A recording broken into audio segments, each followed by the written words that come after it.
नमस्कार, तुम्हा सर्वांचं आपल्या स्टडी पॉइंट या यूट्यूब चॅनलमध्ये स्वागत आहे।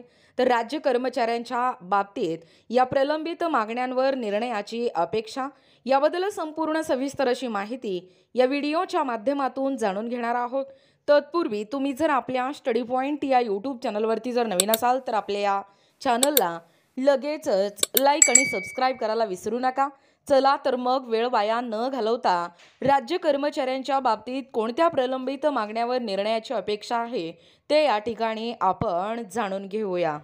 बघा, या ठिकाणी तुम्ही टायटल पाहू शकता। टायटल काय आहे बघा, राज्य कर्मचाऱ्यांच्या बाबतीत या प्रलंबित मागण्यावर निर्णयाची अपेक्षा। जाणून घ्या संपूर्ण सविस्तर मागण्या। बघा, decision is expected on this pending demands in the case of state employees. राज्य कर्मचाऱ्यांच्या बाबतीत अनेक मागणी बऱ्याच दिवसापासून प्रलंबित आहेत। सदर मागण्या पूर्ण व्हावेत म्हणून कर्मचारी संघटनांमार्फत वारंवार राज्य सरकारकडे पाठपुरावा करीत आहेत। प्रलंबित असणाऱ्या मागण्या नेमक्या कोणत्या आहेत याबाबतचा संक्षिप्त आढावा पुढील प्रमाणे जाणून घेऊया।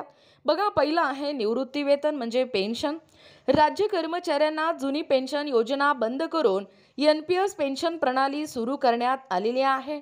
सदर NPS प्रणालीस विरोध झाल्यानंतर आता राज्य सरकारमार्फत सुधारित NPS पेन्शन प्रणाली अथवा केंद्र सरकारची UPS पेन्शन प्रणाली यापैकी एका पेन्शन योजनांची निवड करण्याचा पर्याय उपलब्ध करून देण्यात आलेला आहे। केंद्र सरकारची UPS म्हणजे एकीकृत पेन्शन योजना व राज्य सरकारची सुधारित राष्ट्रीय पेन्शन योजनांमध्ये देखील ओल्ड पेन्शन प्रमाणे लाभ या ठिकाणी मिळणार नाहीत। यामुळे राज्यातील अधिकारी आणि कर्मचाऱ्यांकडून जुनी पेन्शन योजना म्हणजे ओल्ड पेन्शन स्कीमचीच मागणी केली जात आहे। बघा, त्यानंतर आहे सेवानिवृत्ती वय म्हणजे रिटायरमेंट एज।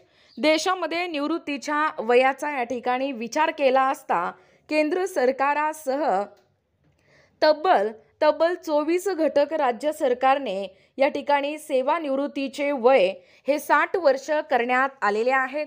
राज्यामध्ये गट अ ते गट क स वर्गातील म्हणजे स वर्ग 1 ते 3 पर्यंत अधिकारी आणि कर्मचाऱ्यांचे निवृत्तीचे वय हे 58 वर्ष आहे।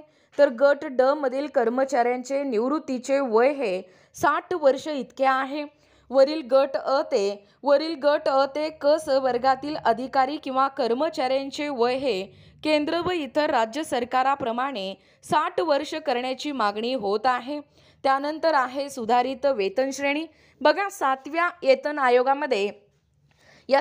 वेतन आयोगामध्ये असणाऱ्या वेतन त्रुटीचा अभ्यास करून सुधारित वेतन श्रेणी लागू करण्यासाठी राज्य सरकारामार्फत कुल्लर समितीची स्थापना करण्यात आलेली होती। सदर समितीने केवळ 105 पदांनाच सुधारित वेतन श्रेणी लागू करण्याची शिफारस करण्यात आलेली आहे। तर उर्वरित 337 स वर्गातील पदांना यामध्ये न्याय मिळाला नसल्याने या ठिकाणी सदर पदांच्या वेतन त्रुटीचा पुनर्विचार करण्याची मागणी ही कर्मचाऱ्यांकडून होत आहे।